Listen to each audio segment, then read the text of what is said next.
Hey, I got a question for you. Are you an active B2B consultant? Are you an experienced professional who is looking to start into the consulting industry? Or are you a student wondering whether or not starting a career in consulting is worth it? If yes to any of those questions, you are a great fit to have a 15 minutes free coaching call with me. And during that call, we will be looking at your career and life goals, as well as your current and past experiences. And we will also be able to figure out whether or not we can together build a roadmap towards building your desired career with your desired lifestyle. So don't hesitate to get in touch with me at consultinglifestyle.fm/coaching. COACHING. Consultinglifestyle.fm/coaching. Now, let's go and listen to the episode. Hello, and welcome to the Consulting Lifestyle Podcast to Luc Lising. Did I pronounce it properly? You will You tell me. you But got it. Luc, okay. So welcome to the show, Luc. Thank you so much, Dio, for having me. Yeah, and it's a kind of a funny connection as we were just talking about because you have contributed to for the Consulting Lifestyle podcast to have the guest Jazz Qatar back in 2020, and now it's you because you also have some amazing success story to share to the audience. So Luc, can you just start by giving the highlights of what happened maybe between 2020 and now? Yeah. Yeah, that's exactly what happened actually. So we got connected, you and I, Dio, originally because I was helping my senior partner and mentor at the time, Jazz Takar, to get onto other Mhm. podcasts because he was just starting to build out his personal brand and I was his assistant at the time. And that was like at the very start of my real estate career. And after a year of being his assistant, I decided to go full time into sales. I started my own business at 20 years old, 20, transitioning into 21. And my business model is effectively the same as Jazz's. We're a real estate investment advising firm. So we work solely with investors across the GTA, source investment opportunities, primarily in the pre-construction space, because we find that that's the easiest type of asset to get into in real estate investing. Obviously, we have different type of strategies that we take advantage of, but that's our main niche. That's our main focus. And yeah, I mean, that was essentially it. I mean, I worked with Jazz. I still work with Jazz until this day. And I know you guys had that podcast recording a couple of years back. Mhm. Great. And were you conscious like 3 years ago that you needed to work under a mentor, work under someone that has been successful in order for you to be successful, I, or it's coincidence? I still think I still feel that way now, right? Like, Yeah. so I knew that, like, just as early as the age of 17, 18, like, I just knew I have the work ethic, I had the attitude, I'm willing to not sleep for 7 days straight just to get work done. But I didn't know what type of work needed to get done. Like, I'm net new, 18 years old into the real estate business. At the time, there was about 55,000 realtors in the city. So it's just like, I'm 18. I have 55,000 agents that I'm competing against. I don't know what to do. No one trusts me. No one likes me. No one knows me. How am I going to do well in this business? So I knew right away, like, I needed to get a hold of somebody that could just teach me because I was hitting my head against the wall repeatedly over and over again because I had no guidance. And my family, we have no business background. No one's an entrepreneur. The idea of someone not being employed and being self-employed, that's brand new in my family. Like, that's our entire bloodline. I come from the Philippines. So being self-employed, being a business owner or owning corporations, that's a totally new concept for generations. Like, my entire bloodline, like, it doesn't Mhm. exist. So, I mean, to answer your question, yeah, like, I just knew that I needed a mentor. And even until now, like, I did a couple of speaking engagements this week with Jazz, actually. And I'm sitting there seeing him doing his speaking engagements at our events. And then me, I'm like, okay, Jazz is obviously 10 times better than I am. I still have a lot of things to learn Mhm. now that I'm doing a lot of these speaking events and stuff like that. So even until this day, I look for mentors to guide me along my way. That's great, and I think that's a big lesson for people. Even you do it at a young age, at the start of your career, but even people that have a lot of success, they all have they are all mentor, they all have coach. I mean, just take the example of Michael Jordan. Or Kobe Bryant, they always had their own personal coaches. So that's great. So then real estate, you know that you are in a market where you have 55,000 competitors. So you learned under Jazz, and how could you? What type of results have you obtained during the past 3 years, and what do you attribute that to? Yeah, so that number's updated. So we're at about 80,000 realtors now in the GTA, which is it's just the competition is just getting scarier and scarier. And uh, over the course, like it took me a year and a half to do my first sale in real estate. It took me a year and a half to do my first sale. So you hear all these success stories of people that come out of the gate just crushing it in the game. For me, it took me a year and a half to do my first deal. But by year two, I did about 170 deals in year two. And then last year I did about 100 deals. So I'm flirting around that 300 plus deal mark. There's some deals that I don't count there because I feel like I didn't do evolve myself too much. So that number is very conservative. So I mean that was essentially the trajectory of my career. Like when I met my mentor Jazz, I worked solely as his assistant for you, and it took me a year and a half to do my first deal. By the time I went full time to sales, 170, just like that. And to put it into perspective, 170 is a lot. The average realtor in the city does about 3 to 4 deals a year. That's the average. Yeah. So okay. Yeah. You see, you're 40, 50 times above average, and thinking about that, there are 365 days a year, so 170 is like one every 2.5 days. You have Yeah. a new transaction that is completed. That's absolutely huge. And as a salesperson, uh, you are the one that is cold calling or getting in touch with people. Or you do you also have a team working with you, doing maybe all the back end work as well? Yeah, so I do have a team that does all of the back end work. Very little time is spent doing the in between things. Like as a salesperson, as a business owner, your main job in this type of space is two things. One, to meet as many new people as possible, and two, convert as many deals as possible. So all of the in between paperwork, like unless you have a passion for uploading listing agreements, then you shouldn't be doing any of that paperwork. You should have an office, you should have a team, you should have assistants that take care of that. I'm blessed because I do have a team, I do have assistants, I do have, you know, like an entire office backing my operation where I don't have to touch any of that stuff. 99% of my times isn't necessarily cold calling. Like I don't open up a cold list of leads that I've never spoken to before and I just start calling them. I do my own lead generation and I call those people. I spend entirely all of my hours just doing this kind of stuff like deal like just meeting as many new people out there, spreading my brand awareness and more importantly making phone calls.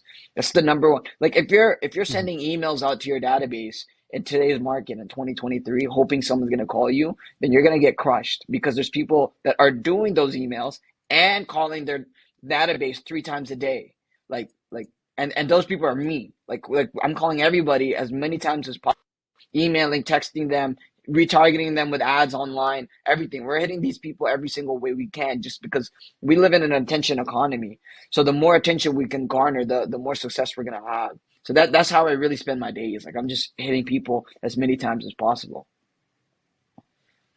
Yeah, I totally agree. I think it's valid in every industry. So making sure that you have a team doing all the back end, I will call it all the back end stuff, and so that you can focus on the core, on what is actually growing the company, and also in the way you grow the company, as you said, yeah, you yes, you send emails, but you also go on personalized contact, because emails today, we are always bombarded by by emails, but and it's not always very personalized. So it's very good to also have to go on a personalized way. So texting, DMing, meeting, meeting people. And is there when you meet a new when you meet, you have met a lot of new people in the past 2 3 years. So uh, were there mistakes that you were making and lessons that you have learned in the way you meet people now?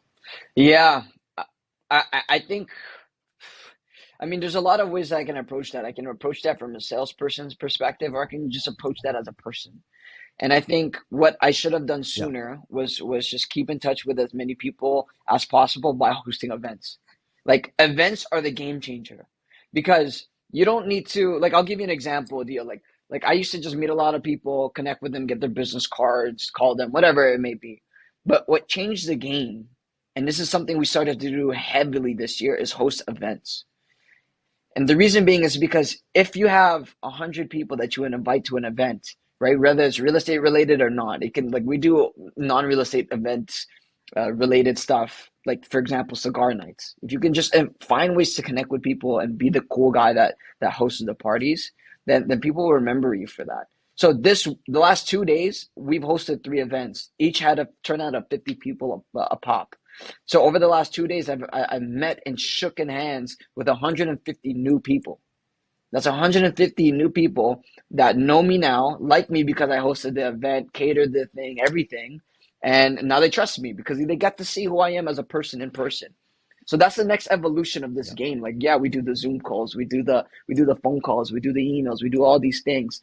But when you can get a bunch of people in an event, educate them on the topic, or just host something and cater something for them. You're just gonna look like the cool guy that hosted the party. Like that's something new that I wish I should have done sooner, but I don't live in a place of regret.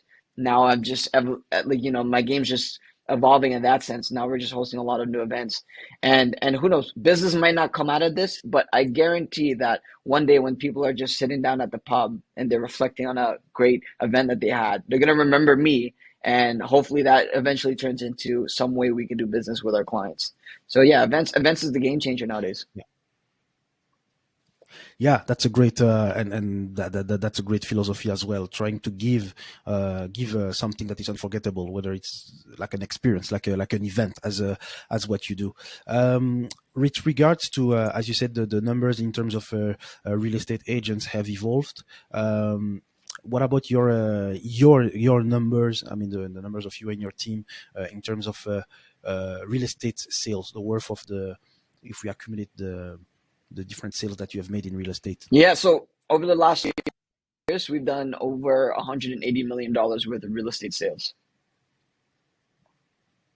Yeah, which is and that is huge. I I guess in terms of Canadian and Toronto market, this is huge. You're part of the I don't know which percentile, but you're part of the top of the crop, right? 1%. Yeah, Yeah, that's great. 1%. So top 1%. So that's crazy. And I think I mean Jazz also has a very energetic personality, so same as you, and yeah, and both of you have like a diverse background, so it's you don't come from money, so I think that it is also a very important lesson as well. You have also made next to real estate, or I mean, or in addition, you have also created a side hustle. Can you explain how that come, what did you do, what type of results did you get from that side hustle? Yeah, I'll definitely tell that story. But before we even get into that deal, you said something that I actually Yeah. wanted to touch on. You said that, like, we don't come from money. And just to put into Hmm. perspective, when my parents came to Canada 22, 23 years ago, they bought a TV for $80, but they didn't even pay for it in cash. They had to finance it. My parents financed an $80 TV. It's a little tube TV like this with a little tube in the Yeah. back. We didn't even have the money to pay for it. We had to finance it.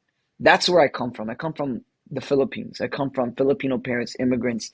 I wasn't even born in Canada. I was born in the Philippines. So we come from absolutely nothing. Like, there's, as I mentioned earlier, zero entrepreneurship in my bloodline, no business owners, none of that stuff. And to now answer and transition to the question about the side business, is just I learned everything that I learned from real estate and how to develop this business into that company, that side hustle, AutoVision GTA. It happened accidentally because my brother last year was working for a company that closed. So my brother was out of work, and he just brought up one time, like, we were just having cigars in our backyard, and he just brought up the idea of detailing cars. Like, it's a cash job, it's a cash business. everybody has a car. We know lots of people with cars. And, I said, no problem. I'm going to fund it. You just take care of all of the labor, the work, the service, et cetera, et cetera. So we were 50-50 partners. We were doing a few cars a week, 1 to 2 cars a week, just side jobs, mobile for anyone that owned a car. Like if you owned a car deal, like we would go to your house and do it. But then my business philosophy is before you start any business is yes, you should build out your marketing campaigns online, hit your clients every single way as much as possible. But the first place you should start is by promoting it to the people that already know, like, and trust you. So what I did was I called Yeah. everybody that I know. I told them about the business and I let them know that we're starting it. If you know anyone that needs assistance, let us know, kind of thing. And I eventually called somebody and I totally forgot about this, but he owned a used car dealership already. So then he told me, he's like, he mentioned that, like, listen, like, used car dealerships always need their cars detailed. And he wasn't full time in the business. He had other businesses, but he said, I can give you 20 cars a month. Why don't you come work for my cars? Why don't you wash my cars? So I sent my Mhm. brother and one of our other detailers there at the time to do the 20 cars. He was really our practice run because he was a good friend of mine. He allowed us to use him as his guinea pig, as our guinea pig, to practice getting good at this stuff. And after he saw that we were good at what we did, he introduced us to another dealership, and those guys started giving us about 100 cars a month. And each car we were charging anywhere from $100 to $200 per car, depending on the size, the condition, etc. So then we now, Mhm. within 4 months, are picking up 10, 11, $12,000 a month in pure cash profit. And because it's such a low overhead business, most of that money was profit. Like all we really did was spend money on chemicals, which we found like the good products to use anyway. So we kind of knew what to buy, what not to buy. And so it narrowed down our expenses even more. So most of that was profit. And that happened because I called my network and I kept it back to basics. Really, that's another big lesson, back to basics. Nowadays in 2023, people want the sexiest new business models. We found a dirty business model of washing and detailing cars, and it's bringing in 10, 11, 12 grand a month cash. Yes, yeah, exactly, exactly. Business can be as simple as it is, and even real estate. It's about where people can live. I mean, it's just the basics. Everybody needs somewhere to live, or every company needs to have a almost every company, I would say, needs to have an office. So yes, you're right. And going back to that basics of, okay, people that I know, like, and trust me, these are the first people that I'm gonna talk to, and that's how you got quickly those results. So I think that's a great one, because it's not like you say, I found that amazing 63 steps framework to get to six figure. No, it was just simple. How do Simple. you see how do you see yourself? Yeah, yeah. How do you see yourself? You're clearly driven. It's clear that you will not stop where you are right now. So how do you want to progress? Do you have any other business ideas or a vision for yourself? Yeah. So the way I see myself now is I don't think of myself very highly at all. And I'll be totally honest. And because I look around and there are people in this business that are absolutely just crushing it. So whenever I get too high on myself or I think I'm all that, I really stop and think, okay, well, right next to me, there's guys that are doing 10 times more deals than I am. I should shut the fuck up because these guys know more than I do. So Mhm. I approach my business life very humbly, if you will, with humility. And the way I see myself, like I just see myself just going on this trajectory now where everything that I touch turns into gold. And I know that because I've done it multiple times and I can't see why that won't happen for future businesses that I touch. Really, I'm in the business of just making as much money as possible, but in the most honest way possible. Because it's easy to make a lot of money when Mhm. you're scamming people, doing these crypto pump and dumps, stealing money, pulling, doing these rug pulls and all that stuff. That's easy. Anyone could do that, but that's not fun. It's fun knowing that you took the hard route, you took the narrow path, and you still accumulated a ton of wealth. And that's coming from a Christian man. Like I'm very religious. I devoted my life to Christ, years ago. And ever since then, just my Mhm. my my approach to business has been centered around, the teachings in the Bible. Oh, you prompt me to ask a question. I don't know if it's Catholic or Protestant, but I grew up in a mostly Catholic family and Catholic community, and there the vision of money is the relationship to money is negative Mm, from my experience. So, but with the Protestant, I think it was a bit different. I think they were more they tend to be more open to earning money or earning having material outcomes of your efforts. Whereas in the Catholicism, I felt more that there is some kind of guilt with having more or earning more money. So. So you yourself, are you Catholic or Protestant, and what is the relationship with money? yeah, so I was born into a born again family, and I'm still born again now. And I don't know, like I don't know the branches well between like the Christian religion. I read my Bible every single day, and that's kind of my relationship Mhm. with God. I pray 3 times a day. That's my relationship. My relationship with money is beautiful. The thing is in the Bible, it clearly states that God rewards those financially. Like money is not a bad thing. Money is not the root of all evil. God, like there are dozens of parables and stories of the in the Bible where God rewards those that accept Jesus as their Savior and Lord, that walks as a righteous man, financially. He'll reward those people. Like he even told the story of I'm gonna butcher this because there's so much that goes on in my head, but there's a story of the master with the 3 servants, and then how he gave each servant an equal amount of gold, as a deposit, and then he just left them with it. And I think I'm gonna butcher the story a little bit, but the idea is that the first servant, he was given like 10 pieces of gold, 10 gold coins, and when the master returned, he gave him double back his investment. The second servant, he was given 5 pieces of gold, and he doubled back his investment and gave it back to his master. The third servant was so afraid of losing the gold that he was given from his master that he dug it and hid it underneath the ground. And then when the master returned, he just gave him exactly that with zero interest, with zero returns. And the master was furious. He said, "What? Like I trusted you with my money, and you've done nothing with it." You know what I mean? And the story reflects God. God says in the Bible that to those that are given, more will be given to them, and to those with nothing, not everything else will be taken away from them. So if God trusts you with something, and this is coming from someone religious, not everyone listening to this is religious or Christian, but when God trusts you with something, that is because he trusts you to multiply. He believes that you can handle these things.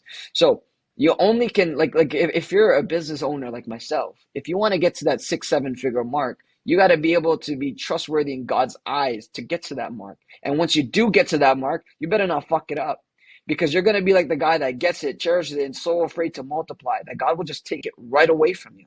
You have to be responsible, and you have to have a good relationship with money. The wisest man on earth was King Solomon, and King Solomon had everything. God gave him all the riches and 700 wives.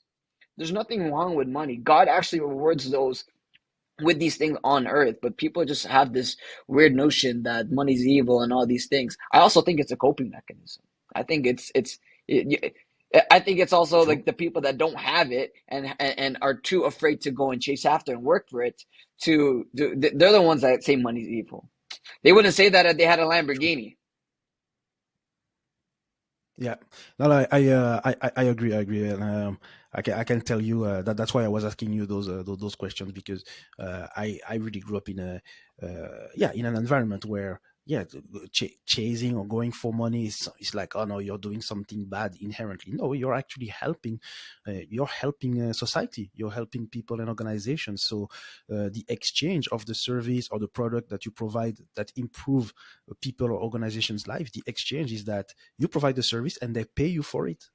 That's it. It's a as you said, you want to make money honestly, so it's actually a measurement of how much you help people, the 100%. money that you get. So yeah, 100%. yeah. And it So could be used to do good. Like somebody asked me this at one of my events last week.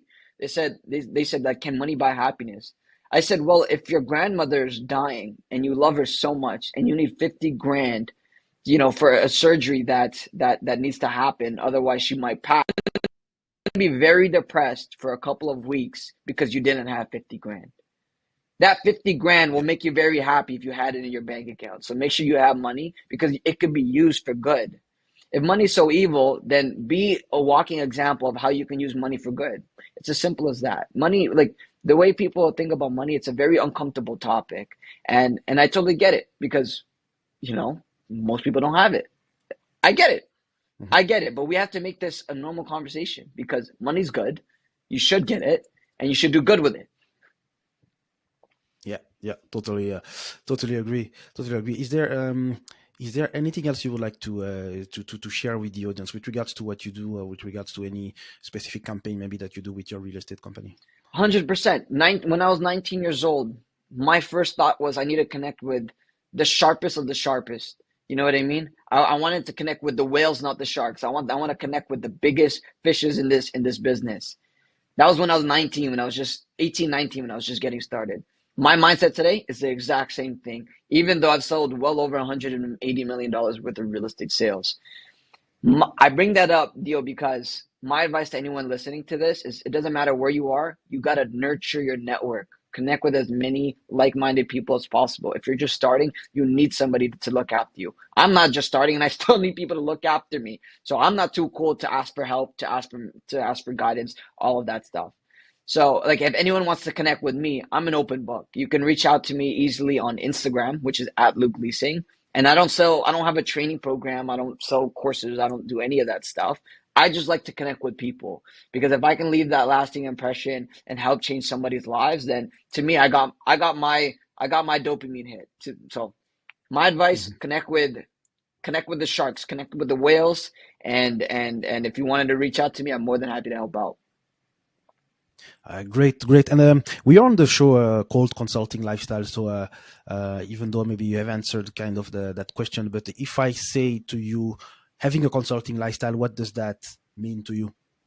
So I think of a consultant as somebody that helps somebody else. I know that's very generic, very broad, but it's somebody that has an issue specific to their business or specific to their lifestyle, and a consultant is an expert in that field and consults and advises that specific niche, that specific person. So a consultant lifestyle, in my opinion, is just someone that knows a specific type of industry, specific type of person, demographic, and consultant. And I shouldn't use the term in the definition, but I guess somebody that just helps a specific Yeah. demographic. Yeah, like that's Yeah. my vision when it comes to a consultant lifestyle. Okay. Okay. Excellent. Excellent, Luke. So I'm gonna also put all your contact details in the show notes for the audience. But I believe that yeah, this episode was a great example of how how fast you can have success while being humble and realistic. We also delve into a bit into religion. I'm telling you, it's the very first time that I speak about No, that I on the think show. it's a good So thing. thank you, I I and I think it's a I good think thing it's a as good well. thing.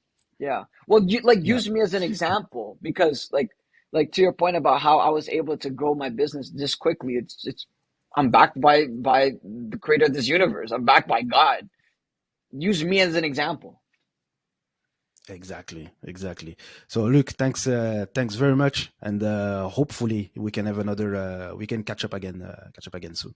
Thank you, Yeah. man. Thank you, Dio. Thank you. Thank you for listening to the Consulting Lifestyle Podcast. If you have enjoyed the episode, leave a review on iTunes or one of your preferred podcasting platform. And if you want to further our relationship, please join our community. Our community is available at consultinglifestyle.fm/community. Looking forward to keep in touch with you.